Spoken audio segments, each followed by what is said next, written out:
Okay, so kita sambung balik daripada sebelum dia punya part kan. Okay. Bismillahirrahmanirrahim. Okay, so step yang kedua ialah menilai kedudukan kewangan. Menilai kedudukan kewangan ni, sebelum ni kita dah tengok aset tu benda, liability tu apa benda kan. So nak menilai kita punya kedudukan kewangan ni, tengok pada kedua-dua ciri ni, aset dengan liability. Aset kita contohnya 20,000. Liability kita ataupun tanggungan yang kita kena bayar monthly ialah 15,000. So you rasa baki 5,000 tu adakah okay untuk you? Faham tak? So you menilai kedudukan kewangan you tengok pada aset dengan liability. Contoh ada orang kadang aset dia tu maksudnya contoh dia punya pendapatan, sumber pendapatan ataupun harta yang dia ada totalnya ialah 10,000. Tapi bulanan liability dia tu kadang sampai 9,000, faham tak? So jadi bagi pendapatan dekat situ dalam RM1,000 je. So you rasa RM1,000 tu adakah mencukupi untuk dia nak menyimpan untuk next month ataupun untuk tujuan dia yang seterusnya. Faham tak? So kat situlah you boleh menilai kedudukan kewangan itu adakah okey ataupun tak okey. Tengok pada you punya baki selepas you tolak aset dengan liability. Macam tu. Okay. So that's it untuk menilai kedudukan kewangan. Next kita masuk step yang ketiga. Okay, step yang ketiga ni kita dah nilai, kita dah ada tujuan, kita dah nilai kita punya status kewangan, kita mewujudkan pelan kewangan. Nak wujudkan pelan kewangan ni ada beberapa benda yang you kena tengok. First thing first, you kena tengok pada you punya pendapatan dulu. Pendapatan ni kita ada dua jenis pendapatan. Kita ada pendapatan aktif dengan pendapatan pasif. Pendapatan aktif ni maksudnya pendapatan utama, gaji, allowance ataupun komisen. Kiranya pendapatan yang you mesti dapat monthly. You buat something, kan, contohnya kerja, you buat, you dapat, so itu dikira aktif. Regardless lah, kiranya macam you buat kerja, maksudnya regardless tu kiranya macam you buat kerja banyak ke, you buat kerja sikit ke, macam mana pun, gaji itu akan tetap contoh 1,500 sebulan, so 1,500 sebulan sampai bila-bila selagi you tak berhenti kerja kan. So itu dikira pendapatan aktif, pendapatan yang tetap. Pasif ni pendapatan terdiri daripada sewa yang diterima, faedah yang diterima ataupun dividen. Okay, pendapatan pasif ni nak senang bahasanya lah kan. Pendapatan yang tidak tentu. Dia tak macam aktif. Macam aktif tadi kira pendapatan yang tetap. Maksudnya kalau amount banyak tu memang banyak tu jelas you akan dapat sampai bila every month kan. Kalau untuk pasif ni selalunya benda-benda yang tak tetap. Kalau ada, ada. Kalau tak ada, tak ada. Dan dia boleh merubah juga. Maksudnya boleh jadi bulan ni you dapat banyak. Boleh jadi bulan depan you dapat sikit. Boleh jadi bulan satu lagi you tak dapat. Faham tak? So kiranya basically pasif tu kira benda yang tak tetap lah. Nilainya tu boleh berubah-ubah. Dan keadaan kewujudannya tu untuk setiap bulan juga boleh berubah-ubah. So itu untuk pasif. Yang kedua, kita kena tengok juga dari sudut perbelanjaan. Perbelanjaan ni pun ada dua benda, tetap dengan tak tetap. Perbelanjaan tetap ni maksudnya perbelanjaan yang mesti dibayar untuk setiap bulan. Contohnya sewa rumah, bulanan kereta dan bayaran insurans. Tetap tu maksudnya tak kisahlah, regardless lah apa benda pun yang berlaku, nilai tu you kena bayar setiap bulan. Kan, tak kisahlah pendapatannya banyak ke, duduk sikit ke, uni ke, tak kisah apa keadaan yang berlaku pada diri awak. Kalau sewa rumah you setiap bulan bayar 800, dan 800 lah setiap bulan you kena bayar. Kalau kereta you 700 kena bayar, 700 lah kena bayar setiap bulan. Faham tak? Dia tetap. Tak ada apa benda yang boleh berubah benda tu kan. Memang perjanjiannya begitu, so begitulah yang you kena bayar setiap bulan. So berbeza dengan yang tak tetap ni ialah perbelanjaan yang boleh berubah. Contohnya perbelanjaan makan, perbelanjaan top-up dan perbelanjaan minyak kereta. So benda ni, perbelanjaan tak tetap ni semua selalunya lah. Dia bergantung pada you punya penggunaan. Contohnya kalau bulan ni you rasa nak puasa lah kan contohnya.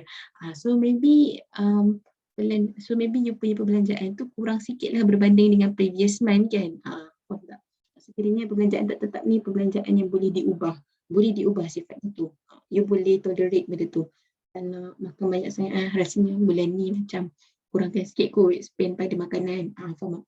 Macam tu. Minyak kereta pun bulan ni tak kerja, bulan ni macam tak pergi mana sangat pun, work from home je. So kiranya minyak kereta tu macam tak banyak sangat kot spend. So boleh kurangkan. Faham tak? Dia perbelanjaan tetap tu kiranya perbelanjaan yang boleh diubah benda tu. Berbanding dengan yang tetap tadi, you tak boleh ubah macam mana pun you kena bayar juga kan amount itu. Okay. Next kita tengok aliran tunai. Okey, aliran tunai ni satu term bahasa Inggeris ni cash flow sebenarnya. Siapa-siapa pernah dengar cash flow, sebenarnya aliran tunai. Okey, so aliran tunai ni kita ada dua keadaan which is positif dengan negatif. Positif tu maksudnya bila jumlah pendapatannya tu lebih besar daripada jumlah perbelanjaan. Macam kita dah discuss sebelum ni, pada you tengok pada step tu untuk nak menilai you punya kedudukan kewangan tu kan. Aliran tunai positif ni maksudnya pendapatannya tu lebih besar daripada perbelanjaan. Maksudnya pendapatan you 5,000, perbelanjaan you 4,000. So you ada baki 1,000. Baki 1,000 tu baki pendapatan you tu kan. So bila you ada baki 1,000 which is baki pendapatan, maksudnya you punya aliran tunai dalam status positif. Macam tu. Maksudnya you ada positif aliran tunai. So baguslah. Macam tu. Okay, so kalau negatif ni pula terbalik. Jumlah perbelanjaan you tu lebih daripada jumlah pendapatan. Kan? So bila you buat plan kewangan tu, you tengok pendapatan you tu 5,000 je. Tapi perbelanjaan you tu sampai 6,000 ataupun 7,000 contohnya. So you ada negatif 2,000 kan, yang you tak tahu nak celok daripada mana. Sebabnya pendapatan you 5 je, 5,000 je. Tapi you ada perbelanjaan yang 7,000 yang you kena bayar mandi kan. So lagi 2,000 tu nak buat mana?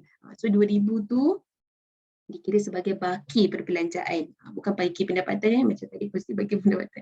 2,000 tu dikira sebagai baki perbelanjaan lah yang you tak tertunai. So bila keadaan, bila mana you ada baki perbelanjaan, maksudnya status aliran tunai you tu dalam keadaan negatif ataupun sebenarnya keadaan yang tak bagus lah sebenarnya. Sebab you tak ada baki pendapatan kan. You fikir macam mana nak cilok rumah mana 2,000 ni kan. Okay. So, itu maksud aliran tunai positif dengan negatif. Next, kita tengok. Okey, langkah sebelum mewujudkan plan kewangan. Kita ada 6 langkah sebelum nak wujudkan plan kewangan. Yang pertama, menentukan tujuan yang dicapai. Macam tadi lah kita discuss, kena ada tujuan. Kan? You nak belajar, you nak beli phone, you nak kuliah, kena sebut. Yang kedua, membuat anggaran awal untuk mencapai setiap matlamat. You kena buat anggaran. Contoh, ini bergantung pada matlamat jangka masa pendek, sederhana atau panjang. Contoh, you nak achieve benda tu this year ialah 2021. You nak achieve benda tu 2025. Okay. So, tapi yang you nak achieve tu berapa banyak? RM1,000, RM2,000. So, macam achievable je lah kalau you start lewat pun. Betul tak? Contoh kalau tiba you kata by 2025 I nak dapat 50,000 ataupun 100,000 simpanan. Okay. So, you kena start daripada sekarang lah benda tu. Sebab benda tu besar nilai dia dan jangka masa panjang. So, you kena start sekarang. Sebab benda tu obviously lebih daripada 5 tahun. So, you kena start sekarang. So, benda tu bergantung lah pada cara you untuk menganggar, bergantung pada you punya tujuan, bergantung pada you punya pendapatan kan, untuk menganggar tempoh masa yang you perlukan. Macam tu. Nombor 3, mengira simpanan bulanan yang diperlukan untuk mencapai matlamat jangka masa pendek dan panjang. You kena kira lah berapa simpanan you tu. Contoh you nak dapat 50,000 ataupun 100,000 by 5 years in the future ahead kan. So maksudnya bulanan you tu, you kena simpan berapa untuk you dapat sebanyak itu. Dan adakah benda tu achievable? Kan? So you kena kira lah kat situ kan, bahagi. So nombor 4, menganalisis tabiat perbelanjaan. Kat sini. Maksudnya sebelum you nak simpan, kadang kita ni nak menyimpan. Angan-angan tinggi nak menyimpan kan, angan tinggi. Tapi kadang perbelanjaan kita tu melebihi daripada daripada duit yang perlu kita simpan kan. Contoh macam you dah kira okey. So kalau aku nak dapat bayar 100,000, aku kena menyimpan sebanyak RM800 sebulan. Okay. And then bila you buat pelan kewangan, tiba-tiba perbelanjaan you tu banyak kan. And then baki daripada pendapatannya tu hanya ada RM500. You ada baki pendapatan RM500, tapi you nak menyimpan RM800 sebulan. Celah mana you nak korek lagi RM300? Betul tak? So you kena menganalisis lah kat situ. And then you boleh tengok balik, maybe belajar banyak sangat. So aku kena kurangkan lah dekat sini sebab nak menyimpan untuk tujuan dapat RM100,000 ni. Faham tak? You kena tengok menganalisis you punya perbelanjaan itu. Over limit ke, macam mana ke keadaannya kan? Okay. Next, nombor 5, menetapkan tempoh masa untuk mencapai setiap matlamat. Dan bila you dah you dah bahagi tu, sebenarnya sama je nombor 3 tadi. Bila you dah mengira tu, you sebenarnya dah menetapkan tempoh masa juga. Kan? You nak achieve benda tu dalam masa 5 tahun. Kan? You nak payment yang you buat ialah monthly payment. Kan? Monthly saving kiranya. So ada masa lah. Kena wujudkan masa tu kan, timeline tu. Next, nombor 6, menentukan strategi pendapatan yang akan membantu mencapai matlamat kewangan. So, you kena benda ni bergantung pada individu. Macam mana you nak mendisiplinkan diri you untuk always keep on track dengan plan yang you dah buat. Betul tak? Kadang kita ni seronok plan. Plan, aku bayar ni ada plan. Seronok. Tapi sebenarnya at last, waktu you nak melaksanakan tu, you tak dapat buat. Okay, so that's why. Ya, semua orang pun ada cara sendiri untuk nak ataupun tips ataupun strategi untuk mendisiplinkan diri dia untuk keep on track dengan plan yang dia dah buat tu kan. So kenalah ada strategi itu kan untuk mencapai. Kalau tak nanti sayanglah you dah plan tiba-tiba at last gagal. Sebab apa? You tak boleh tiba-tiba you nampak ada beli ni rasa nak beli, you nampak beli ni ada beli, you rasa beli nak beli kan. Rugi je you buat plan, tiba-tiba you tak ikut pun. So kena ada strategi untuk mendisiplinkan diri you untuk ikut plan yang you dah buat tu. Okay, next kita tengok. Okay, ini adalah contoh plan kewangan. Tengok, yang pertama kita ada matlamat, kita ada tahun mula, tahun sasaran, tempoh, jumlah dan komitmen simpanan untuk sebulan. Contoh yang pertama, you nak sambung belajar. Contoh lah kan. And then you start, you fikir tak apalah aku nak menabung by 2022 kot. Kan? And then tahun sasarannya ialah 2026, which is tempohnya ialah 4 tahun. Kan? Kiranya selalunya kita akan tengok pada tahun sasaran dulu. You tengok matlamat, sambung belajar, and then you tengok pada tahun sasaran 2026. Okay, and then tempohnya tu 4 tahun. Kalau 4 tahun cukup tak cukup kot. So kalau 4 tahun maksudnya aku kena start by 2022 lah kan untuk nak mencapai sasaran aku tu. Jumlah yang you nak berapa? 12,000. Okay. So kiranya 12,000 bahagi dengan 4 tahun darab 12, dalam kes ni sebulan you mandi saving. So 4 tahun you darab 12 akan dapat 48 bulan lah kan, dalam masa 4 tahun tu ada 48 bulan, and then 12,000 you tu bahagi dengan 48 bulan. Nak tengok seberapa banyak you kena bayar untuk sebulan. So you tengok RM250 macam tu. So by RM250 ni nanti baru you decide sama ada okey tak dengan pendapatan you tu. Faham tak? Maksudnya ke tak okey? Maksudnya macam sepatutnya sebab you ada baki maybe dalam RM300 je ataupun dalam RM200 je ke tak cukup. So maybe you kena panjangkanlah tempoh itu. Tak boleh 4 tahun, maybe 5 tahun ke boleh. 100.5 kan you nak bayar, tapi maybe 5 tahun ke kan. You nak achieve 12,000 tu fix, you nak achieve 12,000 tu. You kena panjangkan tempoh you, ataupun you kena decide pada you punya perbelanjaan ke, kena kecilkan perbelanjaan, so that barulah you ada baki pendapatan yang lebih besar sikit kan untuk nak simpanan sebulan macam tu. So next yang kedua, contoh macam you nak pergi Korea contohnya, you nak bercuti ke Korea kan. By 2022 you dah kena simpan, sasarannya tu you nak pergi 2024. Okay, so tempohnya tu, tempoh you menabung tu 2 tahun kan, jumlah yang you nak achieve 4,800 contohnya kan. Okay, so bila you bahagi 4,800 bahagi 2 tahun darab 12 bulan, bahagi dengan 24 bulan kiranya 4,800 tu, you dapat duit RM200. Maksudnya amount komitmen yang you kena bayar sebulan. Okay, so you tengok, boleh tak aku commit dengan RM200 sebulan? Boleh tak? Tengok pendapatan you tu. Boleh ke tak? Kalau macam rasa tak boleh, maybe you kena panjangkan tempoh you tu. Ataupun maybe you kena kecilkan perbelanjaan you yang lain. Kan, so that barulah you ada bigger capacity untuk letak dekat you punya money saving kan, macam tu. So you kena plan lah kat situ. Okay, next kita tengok contoh. Encik Derek menerima pendapatan aktif sebanyak RM3,000 dan pendapatan pasifnya sebanyak RM1,000 dalam masa sebulan. Okay, Encik Derek juga mempunyai perbelanjaan tetap iaitu sebanyak RM1,350 dan perbelanjaan tidak tetap sebanyak RM650 sebulan. Hitung aliran tunai bulanan Encik Derek. So, basically kita kena tentukan aliran tunai Encik Derek ni positif ke negatif. Okay, so kita buat table. Okay, kita buat table kat sini. Kalau nampak, kita akan classifykan aliran tunai kita tu, nak tentukan pada 2 bahagian, pendapatan dengan perbelanjaan.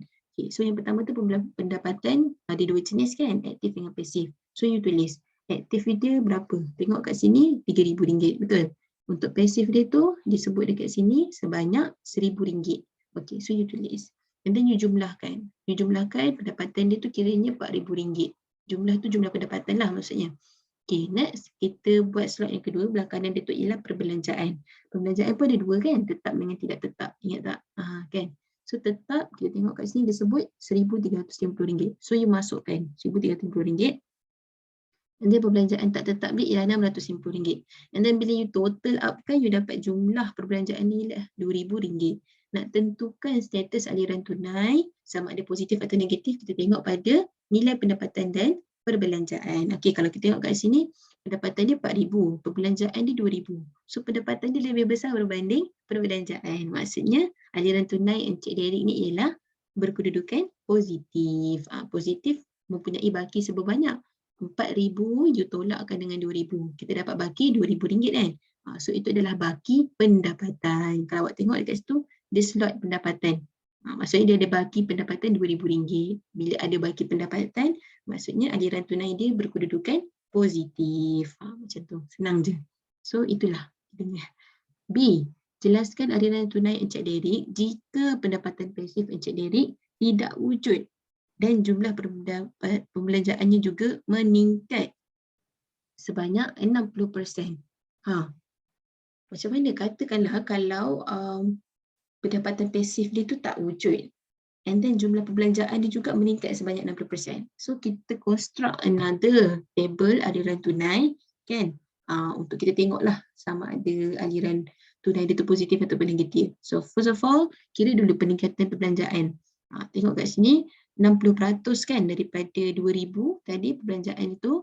So kalau meningkat RM2,000, maksudnya dia meningkat sebanyak RM1,200 kan. So sekarang ni jumlah perbelanjaan baru dia ialah RM2,000 tadi tambah dengan 60% which is RM1,200.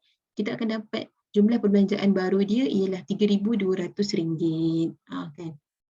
And then kita construct table. Construct table kat sini, tengok. Kalau perasan dekat bahagian pasif tu dah tak ada. Betul? Sebab kat sini pun disebut. Sebab pasif Encik Derek tidak wujud. Kan? Pendapatan pasif tak wujud. So, kita kosongkan. So, kira jumlah pendapatan dia sekarang hanyalah RM3,000. Okay. Untuk perbelanjaan dia pula, okay, kalau perasan tetap tu 1350 plus. Plus tu kat situ maksudnya ada nilai tambah lah. Tak tahulah sama ada tetap atau tidak tetap. Tapi kiranya ada nilai tambah antara dua tu. Kan? Sebab tu ada simbol plus kat situ. Nampak tak? Kan? Tapi tak kisahlah tambah dekat tetap ataupun tak tetap perbelanjaan dia, tapi jumlahnya ialah RM3,200. So awak tengok kat sini, perbelanjaan dengan pendapatan dia, perbelanjaan RM3,200, pendapatan RM3,000. So perbelanjaan dia lebih besar berbanding dengan dia punya pendapatan. Betul tak? Bila perbelanjaan lebih besar, maksudnya dia ada aliran tunai negatif. Kan? So aliran tunai Encik Derek ialah negatif kerana jumlah perbelanjaannya melebihi daripada jumlah pendapatan. So ada seberapa banyak baki perbelanjaan? RM200. RM3,200 you tolak dengan RM3,000. Akan dapat RM200. Baki perbelanjaan. So benda tu kira tak baguslah sebenarnya, dia negatif. Sebabnya kiranya RM200 itu you nak cekal dari mana? Kan? You nak cover dengan you perbelanjaan. Sebab pendapatan you ada RM3,000 je. Kan? So tak bagus aliran tunai negatif ni tak bagus sebab dia akan menyesatkan hidup you nanti. Okay, next kita tengok step yang keempat, melaksanakan pelan kewangan. Nak melaksanakan pelan kewangan ni bermaksud menukarkan perancangan kewangan kepada tindakan yang boleh dilaksanakan. Okay, maksudnya bila kita nak melaksanakan pelan tu, kita waktu kita selalunya lah waktu kita nak melaksanakan tu kan, dia mesti akan berbeza sikit daripada apa benda yang kita plan, betul tak? So waktu pelaksanaan itulah yang akan berlakunya perubahan dari sudut perbelanjaan kita, dari sudut saving kita kan. So inilah stepnya, kita tengok. Yang pertama, semasa melaksanakan pelan kewangan, seseorang individu harus mengikuti perancangan. So sebenarnya pada awalnya kan kita berusahalah untuk ikut pada perancangan yang kita dah buat, pada plan yang kita dah buat tu kan. Kita orang boleh ni, kita rasa. Tetapi tengok poin yang kedua, seorang individu haruslah bersedia mengubah dan membuat perbandingan antara perbelanjaan bulanan yang dirancang dengan perbelanjaan yang sebenar. So kadang-kadang waktu kita dah melaksanakan tu, kita nampak macam aku rasa macam banyak sangat je aku plan untuk spend dekat sini kan. Maybe kurangkan sikit kot. So you dah boleh kurangkan sikit. Bila you kurangkan sikit, ada banyaklah baki saving you kan. Baki pendapatan you tu akan ada banyaklah sikit So waktu pelaksanaan you tu lah yang you akan nampak sepatutnya you lebih kat mana, sepatutnya you kurangkan dekat mana kan. So next, plan nombor 3, Hal ini memberikan peluang untuk mengenal pasti sebarang pembaziran dan seterusnya mengurangkan perbelanjaan sebenar dalam masa yang sama dapat membantu mencapai perbelanjaan bulanan seperti yang dirancang. So bila waktu you analyse you punya perbelanjaan itu, kan you boleh nampak lah yang sebenarnya apa benda yang you plan tu lebih kepada membazir ke ataupun lebih kepada keperluan. Kan adakah patut you kurangkan pembaziran, you kurangkan perbelanjaan you tu pada benda-benda yang tak patut, adakah patut you untuk melebihkan saving you tu, so you boleh analyse lah you punya perbelanjaan you tu macam mana, kan. Okay, so semua ni berlaku pada waktu proses yang keempat pada pelaksanaan pelan kewangan. Okay, ini contoh perbelanjaan Encik Yasir yang dirancang dan perbelanjaan sebenar dalam masa bulan pertama. Okay, kalau awak tengok kat situ, perbelanjaan yang dirancang pada bulan pertama RM150, kan. Untuk makanan dia fikir okey RM600 je kot. Okay. And then bila dia melaksanakan dia punya pelan kewangan itu, dia dapati perbelanjaan sebenar dia untuk bil elektrik RM200. Dia plan RM150. Jadi bil sampai RM200. Kan? Untuk makanan pula dia target RM600. Kan? Tiba-tiba perbelanjaan sebenar dia tengok RM850. So lebihan kat situ. So kita boleh sebut dekat sini perbelanjaan Encik Yasir menunjukkan pertambahan pada bil elektrik dan makanan. Kan? Encik Yasir perlu mengurangkan perbelanjaan bil elektriknya sebanyak RM50 dan perbelanjaan makanannya sebanyak RM250 untuk mencapai, okay, sebenarnya ada ayat tu sambungan kat situ, untuk mencapai matlamat pelan kewangan yang diinginkan. Sebabnya dia target RM150 je, tapi tiba-tiba dia spend sebenarnya RM200. So dia kena pandai-pandai lah buat strategi macam mana dia nak kurangkan another 50 tu kan untuk dapatkan 150. Sama juga untuk makanan. Dia plan RM600 je. Tiba bila dia dah makan selama sebulan, dia tengok perbelanjaan dia RM850. So dia kena fikir strategi jugalah macam mana dia nak kurangkan sebanyak RM250 supaya mencapai RM600 je perbelanjaan makanan yang dirancang tu kan untuk nak mencapai plan yang dia nak tu. Macam tu. So melaksanakan pelan kewangan ni, semasa melaksanakan pelan kewangan ni, seseorang haruslah mengutamakan pembayaran perbelanjaan tetap. Contohnya sewa rumah.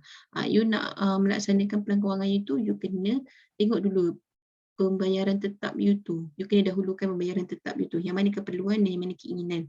Tolak dulu. Kiranya pendapatan itu, you dah tolak dulu dengan benda-benda yang wajib you kena bayar. And then, barulah you letak pada tujuan you tu. Baru you letak pada tujuan you tu you nak save untuk benda kan. Basically tolak dulu dengan benda-benda wajib yang you kena bayar. Next. Pembayaran lewat insurans akan menyebabkan pembayaran faedah tambahan. Contohnya charge yang awak bayar akan dikenakan. So katakanlah kadang ada orang yang macam dia cuai dalam bayaran sewa rumah dia, bulanan dia, dalam bayaran kereta ke, bayaran apa benda lah kan yang ada mengikut pada polisi.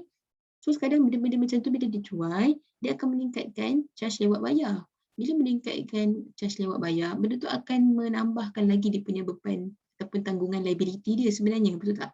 So benda tu sebenarnya dah mengganggulah dia punya pelan kewangan. Elok-elok tak bayar, elok-elok bayar 700 sebulan, tiba-tiba kena bayar 720, kena bayar 730. Kan? So itu semua berpunca daripada dia tidak mendahulukan keperluan daripada keinginan. So penting dahulukan keperluan daripada keinginan. So next. Sentiasa pastikan aliran tunai bulanan positif untuk mengelakkan matlamat kewangan gagal. So you kena pastikanlah aliran tunai you tu positif. Kena sentiasa pastikan pendapatan you tu lebih daripada perbelanjaan. Barulah kiranya baguslah you punya status kedudukan kewangan you tu kan, financial status you tu kira okey lah kan.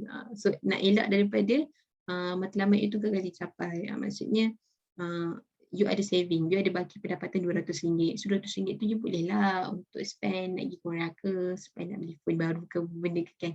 So benda tu boleh membantu. Tapi katakanlah kalau you ada baki perbelanjaan lebih besar daripada pendapatan. So macam mana you nak menyimpan, you nak saving kan untuk benda-benda lain tu kalau you punya perbelanjaan, kalau you punya financial status tu, cash flow you tu negatif. Ya, maksudnya ada baki perbelanjaan yang you kena fikir daripada pendapatan you yang kurang tu. So, sesaan je tu. So, next. Jika wujud aliran tunai negatif, seseorang perlu mengubah corak perbelanjaan untuk tidak melebihi nilai pendapatan. So, maksudnya katakanlah kalau you punya aliran tunai you tu negatif, so So you kena fikirlah macam mana nak kurangkan you punya perbelanjaan, ataupun maybe you kena tingkatkan tempoh matlamat you tu ke, kan. Tak jadi lagi Korea 2026, pergi 2027 lah. Contohnya kan. So benda tu bergantung lah. Tapi selalunya orang fix kan pada matlamat 2026 tu you kena juga pergi. Yang you kena tukar kat sini ialah you punya corak perbelanjaan kan, supaya you ada lebih besar kapasiti untuk menyimpan. Macam tu. Okey, contoh, Puan Aminah ingin membeli kereta yang berharga RM50,000 dalam masa setahun. Beliau berkata, hendak membayar wang pendahuluan sebanyak RM7,500 daripada simpanannya. Okey, Puan Aminah ingin membuat pinjaman kenderaan daripada bank. Okey, bank telah menawarkan beberapa pilihan. Setelah meneliti kedudukan kewangan Puan Aminah telah memilih untuk tempoh 7 tahun kerana beliau hanya mampu bayar ansuran bulanan untuk tempoh itu sahaja. Okey, so macam mana? Dia nak decide sama ada berapa tahun dia kena bayar semua tu kan. Okay, so contoh dia kat sini kita tengok. Okey. Ini adalah plan kewangan Puan Aminah dan aliran tunai dia yang belah kanan. Awak tengok yang belah kiri sekali tu details dia, apa benda yang dia spend, apa benda pendapatan daripada mana dia dapat. Kotak yang kedua tu adalah plan kewangan dia tu, seberapa banyak yang dia spend. Yang belah kanan sekali tu aliran tunai dia tu. Okay. So kita tengok kat sini. Gaji suami Aminah RM3,500. Okay, so gaji Aminah RM3,000. Pendapatan pasif tak ada. So jumlah pendapatan bulanan dia tu RM6,500. So first kali kiranya atas kali ni ialah pendapatan. This one. This part ialah pendapatan. Sampai sini. Kan? Kira pendapatan dulu. So tengok kat sini bahagi pendapatan dia ialah 5750. Dia ada tolak 10% daripada kat sini. Nampak tak? Jumlah pendapatan dia 6,500. Tapi dia tolak simpanan bulanan. Maksudnya dia ada simpanan lah dia nak tolak untuk dia menyimpan sebanyak 6,500. And then tolak juga dengan simpanan RM100. So sekarang ni bagi pendapatan dia ada 5,750. Lepas dia tolak benda-benda yang wajib dia nak tolak lah. Okay. Settle. Next, tolak perbelanjaan tetap bulanan. Okay, so kat sini disebut dengan perbelanjaan jumlah perbelanjaan tetap. Kalau perasan kat sini, panjang ni disebut pasal perbelanjaan. So basically kita kira awak nak classifykan awak punya pendapatan dan perbelanjaan, kira dulu pendapatannya berapa, total dulu pendapatannya berapa, dan then bawah ni baru you kira you punya perbelanjaan berapa. Kalau tengok kat sini perbelanjaan tetap dia ada rumah, ada insurans kita suami dia, ada premium insurans. So total yang dia kena bayar kat sini 2,500 kan. And then dia ada juga perbelanjaan tak tetap, askar, keperluan anak-anak, utility, perbelanjaan petrol, bayar rental, semua-semua tu. So perbelanjaan tak tetap dia 3,130 kan. So kita tolakkan 5,750 ni, you tolakkan dengan 2,500 which is dia punya perbelanjaan tetap, you tolak dengan perbelanjaan tak tetap juga which is 3,130, and then you akan dapat baki RM120. RM120 ni kiranya dia punya baki pendapatan bulanan. Selepas kiranya baki pendapatan you tolak dengan jumlah perbelanjaan bulanan, you akan dapat bagi RM120. Kan? So ini adalah plan dia lah, dia target macam ni lah keadaannya. Pendapatan lebihan dia tu 120. And then bila dia dah melaksanakan perkara yang sebenar, kalau perasan yang ini dia ikut, dia follow. Kan? Tapi sampailah perbelanjaan petrol dekat sini, kalau you nampak barangan dapur RM900 je dia spend. Maksudnya dia kurang 100 kan daripada apa benda yang dia plan. So dia ada lebihan RM220 tambah another 100 sebab dia spend dekat dapur kat sini kurang daripada apa yang dia plan. So adakah Puan Aminah merancang kewangan soalan dia dekat sini, berdasarkan perancangan kewangan keluarga Puan Aminah, bolehkah matlamat kewangan Puan Aminah dicapai? Bolehlah dicapai. Sebab apa? RM650 sebulan ni, dia dah tolak kan dekat sini, nampak tak kecemasan ni? Boleh dicapai sebab dia ada still bagi aliran positif, aliran tunai dia tu still positif, so boleh dicapai. Adakah Puan Aminah seorang yang bijak menguruskan kewangan? Kira bijaklah menguruskan kewangan sebab ni dia dahulukan dengan tolak perbelanjaan tetap dia dulu, kan? So kiranya dia baguslah urusan kewangan dia. Adakah Puan Aminah menggunakan pendekatan SMART untuk menguruskan matlamat kewangan beliau? Berikan justifikasi. So, tengok pada SMART, dia ada 5 kan? S yang pertama ialah spesifik, membeli kereta yang berharga RM50,000. So dia ada tujuan, dia nak beli kereta, kan. Yang kedua kita ada M, measurable, membayar wang penduluhan sebanyak RM7,500. So boleh diukur, nilai dia tu bayar boleh diukur, kan. Yang ketiga attainable, ataupun boleh dicapai. Wang pendahuluan yang boleh dicapai sebanyak RM7,500 dalam masa setahun. Mampu ke tak mampu? Mampulah. Kalau kita tengok dekat ini tadi, dia dah sebut RM650 tu sebulan, darab 12 bulan dia dah akan dapat RM7,800. Kan 650 tu kat mana? Kalau orang tanya. Jadi kat sini. Maksudnya dia dah tolak awal-awal. And then dia dapat status aliran tunai dia tu positif. Maksudnya boleh dicapai, kan, attainable. Realistic.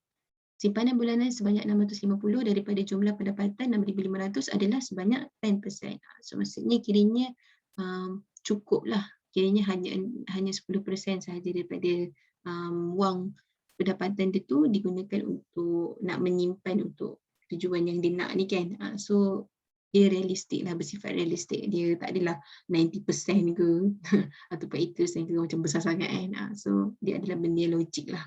Time bound dalam tempoh 1 tahun. Dia sebut dekat sini dia nak mencapai dalam tempoh 1 tahun. So kini bila wujud semua dia tu smart, specific, measurable, attainable, realistic dan time bound, kiranya dia mencapai matlamat kewangan mengikut prinsip SMART.